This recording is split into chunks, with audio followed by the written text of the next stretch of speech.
Pat Gallen here from 97.3 ESPN FM. To my left, Dave Hale from the Wilmington News Journal. The Phillies lose today, but do take 2 of 3 in this series.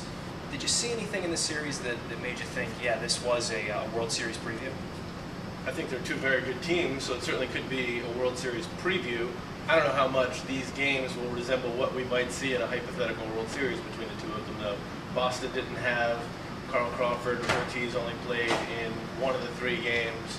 Euclid wasn't in the lineup today, so you didn't get a real feel of exactly how powerful that Boston lineup can be. The flip side is Philadelphia is dealing without Roy Oswalt, without a number of guys in the bullpen, and then you had Cole Hamels leaving after just 4 innings today. So I don't know how accurate of a portrayal we got of how these 2 teams actually might match up if they're at full strength. But I think what we did see is 2 very good teams, and particularly 2 very good teams that when either their pitching is right, have a very good chance of shutting down the opposing offenses. You mentioned Cole Hamels. He leaves today in the 4th inning with a right hand contusion. Everything seems to check out all right. How big of a bullet is that they dodged? Well, assuming he makes his next start, right. A pretty big bullet, because there aren't a lot of bullets left to put in the chamber anymore with him. I don't know who they would go to as even a stopgap for a game. I mean, Lehigh Valley has pretty much been pillaged of all of their pitchers, and the Phillies are pretty much working on their last line of defense too, which is something you sure didn't think they would come to at this point in the season, given all the pitching that they had to start the year. But it doesn't, at worst case scenario, it looks like it's something that might cost him a start, and hopefully not even that.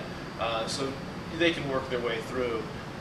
But yeah, I mean, they are skating on thin ice in terms of pitching at this point, and so another injury certainly, if they've avoided one, they've got to be pretty happy about that. Roy Halladay goes back to Toronto this weekend. Phillies up there for 3 games. If you were to rank the Cy Young in the National League, Halladay, Hamels, Lee, are they your top 3 in any particular order? Yeah, I mean, you could probably make some arguments for a guy like Clayton Kershaw's, a guy who's had a solid year, but I don't know that there's anybody that's on par with what the 3 of them have done so far. And the fact that Halladay is not like the overwhelming guy that everybody's talking about just goes to show you how good the other 2 have been. To overshadow Roy Halladay is a tough job in and of itself, and they've done it. I mean, Hamels has been brilliant this month. Lee has been otherworldly this month, and the 3 of them, if you look at by WAR, they're the top 3 in the National League among pitchers. If you look by ERA, they're right up there. They're 3 of the best pitchers in the game right now. They're all pitching on the same staff. So you could probably take your pick as to which one is the Cy Young. My tendency is that you still have to go Halladay. Sure. But I think you could make a pretty good case for any one of the 3 at this point. All right, Phils take 2 of 3 from the Red Sox. Lose today, though, 5-2. They head to Toronto for the weekend. Wilmington News Journal, Dave Hale. I'm Pat Gallen for 97.3 ESPN FM.